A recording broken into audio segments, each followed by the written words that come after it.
Olá, olá! Sejam todos muito bem-vindos a mais um episódio do podcast O Último Alibi. Antes de começarmos, quero lembrar-te que seguir o Último Alibi nas plataformas é a única forma que eu tenho de perceber o quanto vocês estão a gostar do podcast. Cada follow, cada avaliação, cada partilha, cada feedback faz mesmo muita diferença para eu continuar a trazer casos importantes como este. E hoje nós vamos falar de um caso bem intrigante. Posso já começar a dizer que está diretamente ligado à comunidade LGBTQIAP+. Então, bora lá para o nosso episódio de hoje. Peguem as vossas malas que hoje vamos viajar até Boston, nos Estados Unidos. Mais precisamente no bairro Allston, numa noite fria de 28 de novembro de 1998. Rita Hester era uma mulher trans, negra, carismática, conhecida pela energia contagiante e pelo sorriso sempre aberto. Tinha 34 anos, era uma figura reconhecida na vida noturna local, confiante, bonita, independente e profundamente amada pela comunidade. Mas naquela noite, o que aconteceu dentro do apartamento dela mudou para sempre a história dos direitos das pessoas trans. Por volta das 18h30, a polícia recebeu uma chamada de emergência. Na altura, um simples distúrbio numa residência. O endereço era do apartamento de Rita. Quando os agentes chegaram ao local, a porta estava entreaberta. Isto é sempre um sinal crítico numa cena de crime. Porta aberta é igual a possibilidade de entrada forçada, fuga apressada ou luta. Fiquem já com esta informação. Ao entrarem, encontraram Rita no chão da sala, rodeada de sangue. Ela ainda estava viva quando foi encontrada. Um detalhe que muitas pessoas desconhecem, mas em estado desesperante. Ou seja, ela estava mal. Tinha sido esfaqueada várias vezes. Segundo relatos policiais, eram múltiplas lesões perfurocortantes, termo técnico para ferimentos causados por arma branca, como faca ou objeto afiado capaz de perfurar e cortar ao mesmo tempo. O sangue indicava que ela tinha tentado mover-se pelas divisões da casa, talvez à procura de ajuda ou mesmo a tentar escapar. A ambulância chegou rapidamente e Rita foi levada para o hospital, mas morreu cerca de 1 hora depois devido à quantidade de sangue perdida e aos danos internos causados pelas facadas. Agora avançamos para uma das partes que eu mais gosto dentro do True Crime, que é a investigação. Desde o início, a investigação apresentou o quê? Digam lá, vocês já sabem, falhas. Porque nestes casos sempre contém falhas.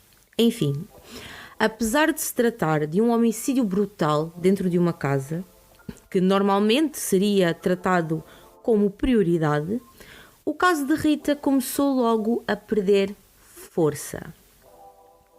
A polícia interrogou vizinhos, alguns ouviram barulhos, mas ninguém tinha testemunhado visivelmente o ataque.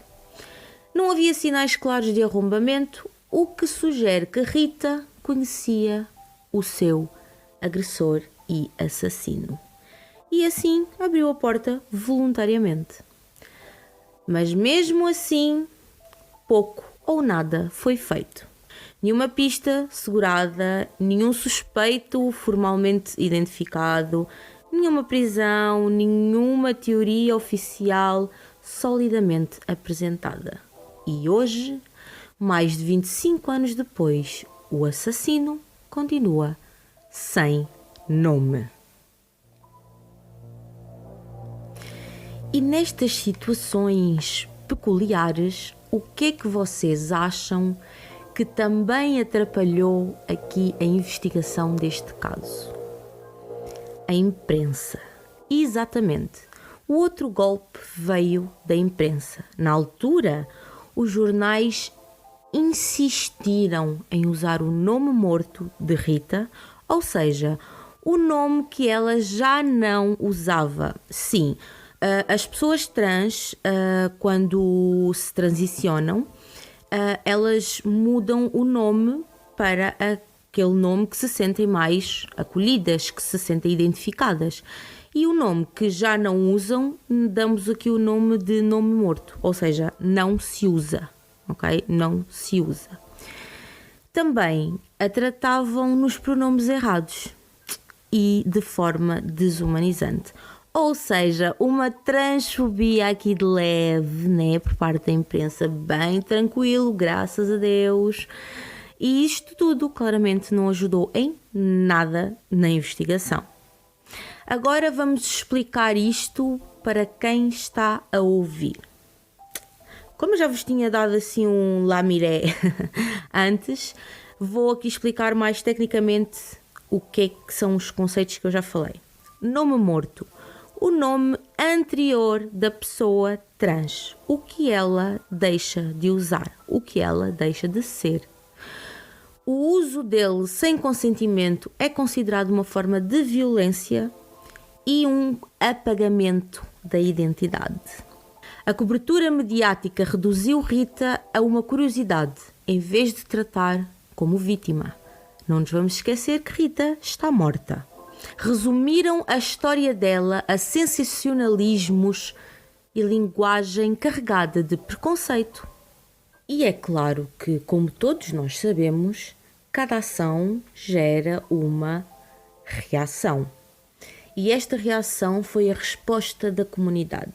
2 dias depois da morte aconteceu algo poderoso. Centenas de pessoas reuniram-se à porta do prédio dela, numa vigília com velas, a exigir justiça, respeito e visibilidade. Essa vigília transformou-se, no ano seguinte, numa tradição global. O Transgender Day of Remembrance, o Dia da Memória Trans, celebrado todos os anos no dia 20 de novembro. Tudo começou por ela, por Rita, por uma mulher cujo caso não recebeu a justiça que merecia, mas cujo legado ecoou no mundo para nunca mais parar. O TDOR, que é a sigla do Transgender Day of Remembrance, tornou-se um dia para lembrar todas as pessoas trans assassinadas, reconhecer que a violência é real e exige mudanças sociais, legais e, acima de tudo, humanas. E por que este caso importa ainda nos dias de hoje? A história de Rita é um espelho de várias verdades. A vulnerabilidade extrema de mulheres trans, especialmente mulheres trans negras. A negligência institucional, investigações paradas, pistas completamente ignoradas. O desrespeito da imprensa, que atribuiu para o apagamento da identidade. A força da comunidade, que transformou tragédia em uma luta global. Rita não foi apenas mais um nome numa lista.